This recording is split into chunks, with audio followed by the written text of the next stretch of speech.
नमस्ते भारत। आप देख रहे हैं आई काइन न्यूज। सदर विधायक व उत्तर प्रदेश के श्रम सेवा योजना कैबिनेट मंत्री स्वामी प्रसाद मौर्य ने पडरौना के एक स्थानीय होटल में मीडिया से रूबरू होते हुए बताया कि कुशीनगर में 29 नवंबर को 2500 गरीब बेटियों की सामूहिक विवाह कार्यक्रम होने जा रहा है। साथ ही श्री मौर्य ने कहा, पूर्व की सरकार में 1,83,000 रोजगार देने का कार्य किया था, तो वहीं वर्तमान सरकार में ये आंकड़ा 5 लाख तक पहुंचा दिया है। मौर्य ने श्रमिकों के लिए महत्वाकांक्षी योजना पर प्रकाश डालते हुए कहा कि कई योजनाओं पर उत्तर प्रदेश सरकार कार्य कर रही है। तो आइए सुनते हैं श्री स्वामी की विशेष रिपोर्ट। का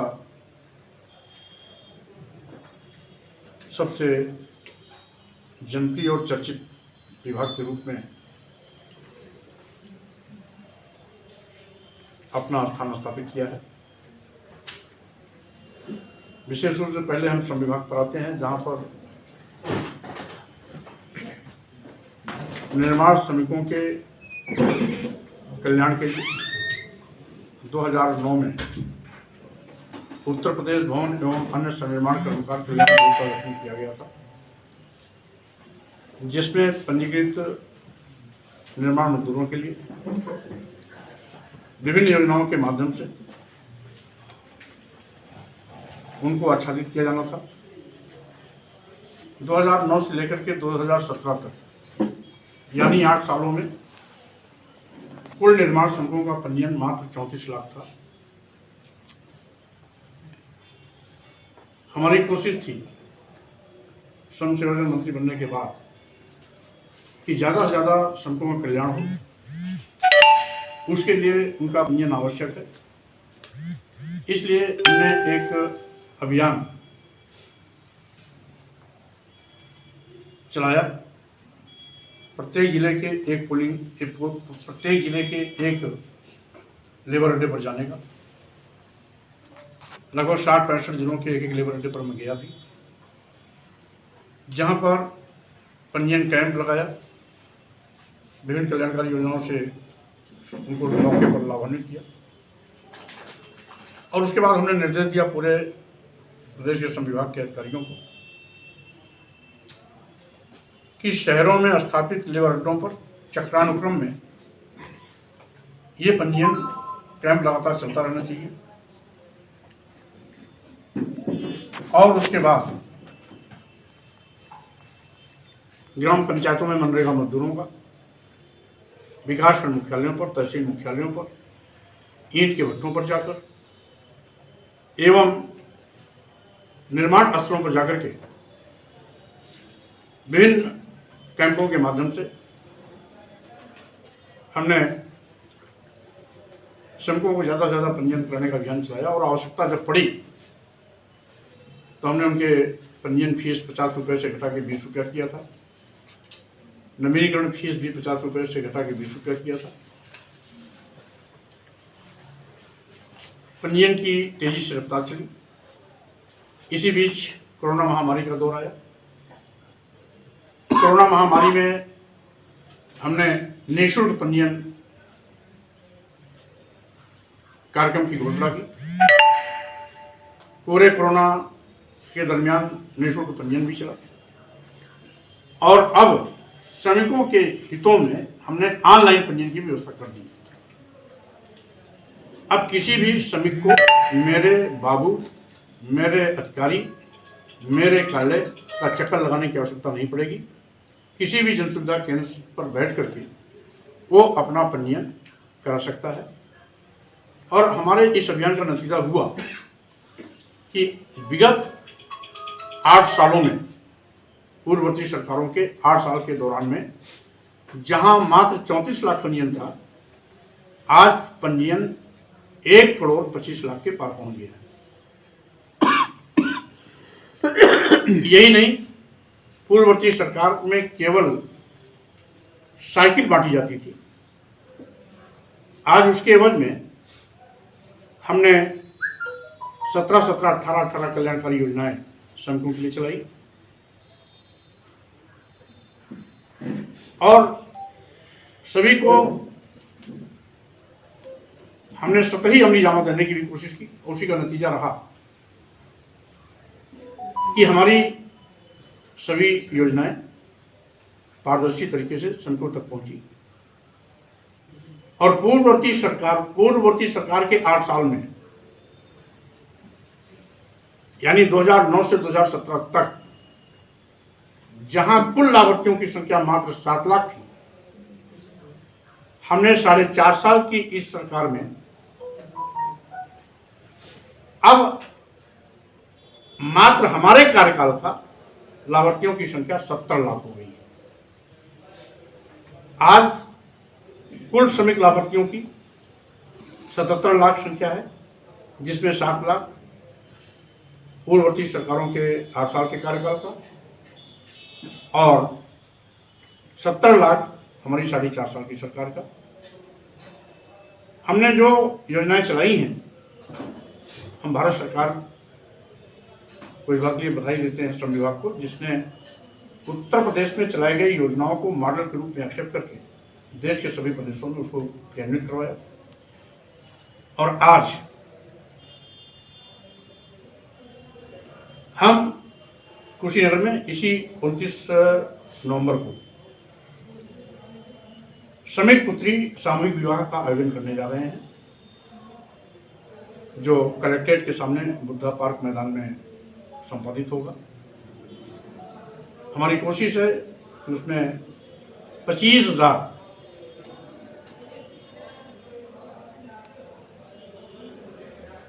से ज्यादा तो श्रमिक परिवार के लोग रहेंगे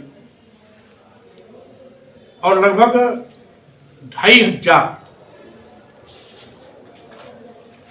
श्रमिक पुत्रियों की शादी उस सामूहिक विवाह में संपादित कराई जाएगी।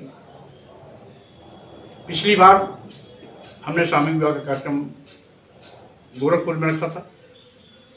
इस बार वो सामूहिक विवाह कुशीनगर के बुद्धा पार्क में होगा और एक श्रमिक पुत्री की शादी पर कुल 75,000 रुपए आर्थिक सहायता देने की व्यवस्था हमने बनाई है, जिसमें 65,000 रुपया उस श्रमिक के खाते में आरटीजीएस के माध्यम से जाएगा जिसकी पुत्री की शादी होनी है, और वो श्रमिक जिसकी पुत्री की शादी होनी है उसके डिस्पोजल पर होगा। वो पूरा का पैसा अपनी बेटी को दे सकता है कि जाओ बेटी, शादी के बाद तो अपनी नई जिंदगी शुरू करने जा रही हो। नकद भी दे सकता है या उसका सामान खरीद करके उपहार के रूप में भी उसे भेंट कर सकता है। 10,000 रुपया हमने अतिरिक्त व्यवस्था कर रखी है, जिसमें क्योंकि श्रमिक की बेटियां हैं, समाज के अंतिम पायदान पर खड़े रहने वाले समाज की बेटी है, तो इसलिए 10,000 रुपया हमने अलग से व्यवस्था कर रखी, जिसमें 5,000 रुपया कन्या जो दुल्हन बन के आती है उसके 5,000 रुपया उसके परिधान के लिए, और जो दूल्हा बन के आता है लड़का उसके 5,000 रुपया उसके परिधान के लिए, यानी वर वधू के रूप में अच्छे कपड़ों में आए, इसके 10,000 रुपये की व्यवस्था हमने अलग से कर रखी है। तो लगभग 2,500 जोड़े शादियां इसी 29 नवंबर को आपके कुशीनगर में होने जा रही है। यद्यपि उसके पहले मैं अयोध्या में इसी 26 नवंबर को 4,000 जोड़े शादी कराने का लक्ष्य लेकर के हमारी तैयारी चल रही है। उसमें माननीय मुख्यमंत्री ने अभी अपना समय भी दे दिया है।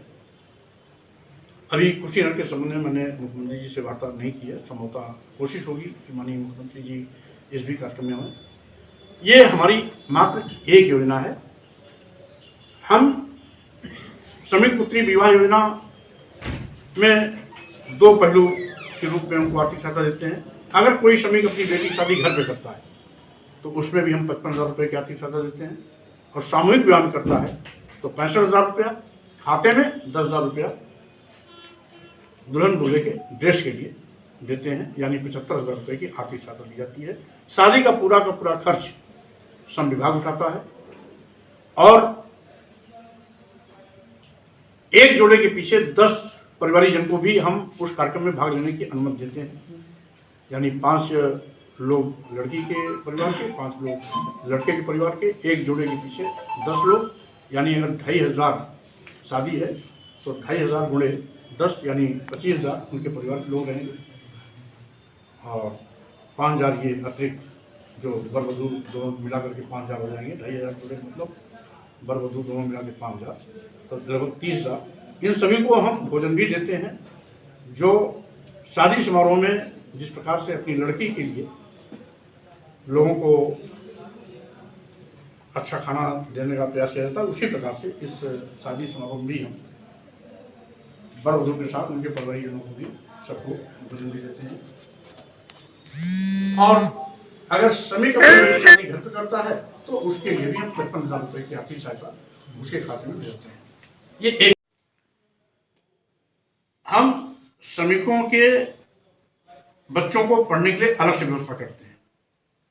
यद्यपि प्राइमरी और जूनियर हाई स्कूल में हमारी सरकार निःशुल्क किताब कॉपी बस्ता ड्रेस स्वेटर जूता मोजा देती ही देती है। इसके अतिरिक्त यदि वो श्रमिक की बेटी बेटा है तो हर स्तर पर हम उसको अलग अलग आर्थिक सहायता देते हैं। प्राइमरी में 150 रुपया महीना, जूनियर हाई स्कूल में 200 रुपया महीना, हाई स्कूल में 250 रुपया महीना। एक विद्यालय का निर्माण 12 एकड़ से लेकर 15 एकड़ के बीच में हो रहा है। सभी विद्यालय लगभग निर्माणाधीन है। इसमें हमें उत्तर प्रदेश के माननीय मुख्यमंत्री जी ने अपने बजट से विद्यालय निर्माण के लिए भवन दिया, क्योंकि निर्माण के लिए हम श्रमिकों के वेलफेयर के पैसे को नहीं खर्च कर सकते थे। हमने अनुरोध किया, हमारे अनुरोध को उन्होंने मान करके ये बड़ा अमाउंट दिया। एक विद्यालय का निर्माण लगभग 70 करोड़ से लेकर के 67 करोड़ से लेकर 70 करोड़ के बीच में हो रहा है। लोक निर्माण विभाग इसकी कार्यवाही संस्था है। माननीय मुख्यमंत्री जी स्वयं इनका समय समय पर पर्यवेक्षण करते हैं और सभी विद्यालय लगभग निर्माणाधीन है। कुछ तो बनने की स्थिति में आप पुरानी तैयारी में आ गए हैं और कुछ अभी अर्धनिर्मित है लेकिन बन रहे हैं। मकसद है कि श्रमिकों के बच्चों को एक जगह स्थिर होकर के उनके बच्चों को पढ़ने का मौका मिले, क्योंकि श्रमिक अपने काम के चक्कर में रोज जगह बदलता है। आज कुशीनगर, कल गोरखपुर, काम के चक्कर में कभी लखनऊ, कभी नोएडा, गाजियाबाद, हरियाणा, पंजाब, दिल्ली, सूरत, महाराष्ट्र कहीं चला जाता है। तो उसके साथ साथ बच्चों की भी जीवन खाना उदोष हो जाता है। इसलिए उसके माता पिता मजदूरी करने कहीं जाएं, देश के किसी कोने में जाएं, लेकिन उनके बच्चे अटल आवासीय विद्यालय में रहकर के अच्छी पढ़ाई कर सकें और उन बच्चों को निःशुल्क पढ़ाई लिखाई, किताब कॉपी बस्ता, निःशुल्क ड्रेस, निःशुल्क हॉस्टल, निःशुल्क खान भोजन चाय पानी नाश्ता, निःशुल्क खेल कूद की सुविधा यानी उसी और शेष सभी प्रकार के खर्च, बच्चों की पढ़ाई लिखाई, टीचर्स का वेतन, खान पान, हॉस्टल और सभी प्रकार की सुविधाएं हमारा श्रम विभाग उसे बेयर करेगा। ये श्रमिकों के लिए एक ऐतिहासिक पहल हुई है और माननीय मुख्यमंत्री को मैं इसलिए धन्यवाद देता हूं कि उन्होंने अगर सरकार से बजट का प्रावधान नहीं करते तो शायद ये संभव नहीं हो सकता था। इसलिए मैं उनको बहुत बहुत बधाई देता हूँ। इसके अतिरिक्त हमने पढ़ने वाले बच्चों को नई साइकिल एक बार मिलती है और मकसद यही है कि श्रमिक के बच्चे भी अपनी पढ़ाई लिखाई के लिए इस साइकिल के माध्यम से अच्छी स्कूलिंग कर सकें, समय पे स्कूल जाएं, समय पर पढ़ाई करें। इस मकसद से इस योजना को भी हम चाहते हैं।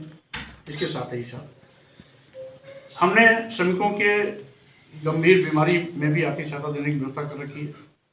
Cancer, neuro surgery, heart, liver, kidney का ऑपरेशन या ट्रांसप्लांटेशन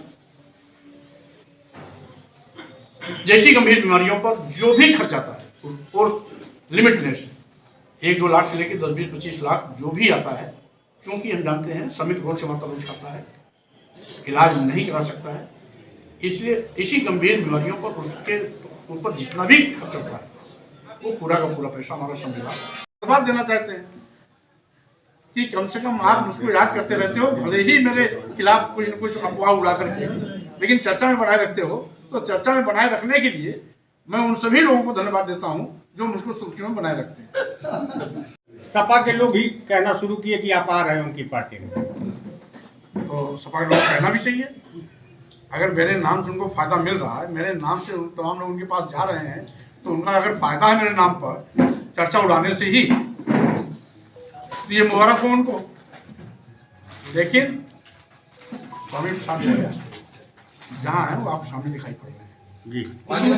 श्रम विभाग में पत्रकारों के लिए भी कोई है क्या? योजनाएं हैं श्रमिकों के लिए, बहुत ऐसे पत्रकार हैं ग्रामीण अंचल के लिए, बहुत ऐसे पत्रकार हैं जिनकी आर्थिक स्थिति भी सही नहीं है, उनके लिए क्या ऐसा है कि पंजीकरण करा सकते हैं? उनके लिए किसी व्यवस्था है क्या? देखिए, पत्रकारों को जो अभी असंगठित क्षेत्र का बोर्ड बना हुआ है, सामाजिक सुरक्षा बोर्ड, मैं उसमें शामिल करने का प्रयास कर रहा हूँ। और चूंकि अभी नया बोर्ड बन रहा है, नया बोर्ड बना हुआ है, उसमें हमारे पास अपार संभावनाएं हैं। मैं उसमें कहीं न कहीं इनको शामिल करके उनकी योजनाओं से लाभान्वित करने का प्रयास करूँ। मान लीजिए श्रम कार्ड भी बन रहा है, तो उसमें भी कहीं ऐसा कॉलम नहीं लिखा है एक प्रेस के लोग इसे पंजीकरण करा सकते हैं, कहीं उसमें कॉलम ही नहीं है पूरे। बहुत ऐसे प्रेस के लोग हैं जो वेतन नहीं पाते हैं, ग्रामीण अंचल से आते हैं, जिनकी आर्थिक स्थिति सही नहीं है, ऐसा योजना के लिए व्यवस्था आपको भी पंजीकरण करा। और कुछ, लेकिन अगर और भी ऊपर आओ सर, जैसे वो उसके आगे पीछे कोई नहीं है, उसके आगे पीछे नहीं है, एस्टीमेट में चला जाएगा तो दूसरा एस्टीमेट वो नहीं दे सकता है। इधर से इस बात को आपको सोचना भी पड़ेगा, क्योंकि 10 लाख रुपए की उसके खर्च है और वो 10 रुपया 5 रुपया किसी के देने से इलाज नहीं होगा। इलाज के लिए उसमें उसका जो शेष और अभी नीड है उसका अलग से दे दे, आप कुर्सी दिलवाइए।